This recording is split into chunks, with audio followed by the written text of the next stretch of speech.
വെളുപ്പിനെ 3 മണിയായി കേട്ടോ തിരിച്ച് വീട്ടിലെത്തിയപ്പോൾ. നമ്മൾ തമിഴ്നാട്ടിലായിരുന്നല്ലോ. അപ്പോൾ അതിനുശേഷം ഒരു 9:30 രാവിലെ എണീക്കാൻ. കുളിച്ച് റെഡിയായിട്ട് നേരെ ബ്രേക്ക്ഫാസ്റ്റൊക്കെ കഴിച്ചു.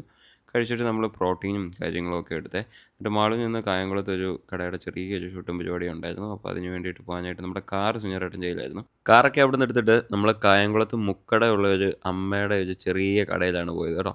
അവിടുന്ന് മാള് ഊണും കാര്യങ്ങളൊക്കെ കഴിച്ചു. ഈ അമ്മ ഒറ്റയ്ക്കാണ് ഈ കടയും കാര്യങ്ങളും നടത്തുന്നത്. ഒരുപാട് പേര് റെക്കമെൻഡ് ചെയ്തതിന് ശേഷം പോയതാണ്. വീട്ടിൽ വരാൻ ലേറ്റായി. അതിനുശേഷം ഞാൻ വന്നിട്ട് ലഞ്ചും കാര്യങ്ങളൊക്കെ കഴിച്ചേ. പിന്നെ ഫുൾ എഡിറ്റിങ്ങും പരിപാടിയൊക്കെ ആയിരുന്നു. നമുക്കൊരു ദിവസം ഫുൾ ഡേ നമ്മൾ വീഡിയോസും കാര്യങ്ങളൊന്നും ഇട്ടില്ലല്ലോ. അപ്പോൾ അത് കാരണം കുറേ വീഡിയോസിൻ്റെ പെൻഡിങ് ഉണ്ടായിരുന്നു. അതൊക്കെ എഡിറ്റിങ്ങും കാര്യങ്ങളൊക്കെ ആയിരുന്നു. എന്നിട്ട് പോയി കിടന്ന് നന്നായിട്ട് ഉറങ്ങി എണീച്ചിട്ട് ഒരു മധുരമിടാത്ത കാപ്പിയും പഴമൊക്കെ കഴിച്ചു.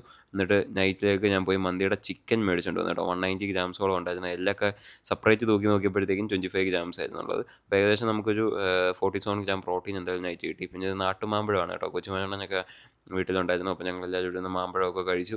കൊച്ചുമാമൻ്റെ വീട്ടിലേക്കുള്ള ഫർണിച്ചറും കാര്യങ്ങളൊക്കെ വന്നേ. പിന്നെ അതെല്ലാം ഇറക്കി കയറ്റുകയും പരിപാടിയൊക്കെ ആയിരുന്നു. അങ്ങനെ കുറേ ടൈം പോയി. അതിന് ശേഷം വന്നിട്ട് ബാക്കി എഡിറ്റിങ്ങും കാര്യങ്ങളൊക്കെ കഴിഞ്ഞു. അപ്പോൾ നമുക്കിനി നാളെ കാണാം. Okay, bye bye.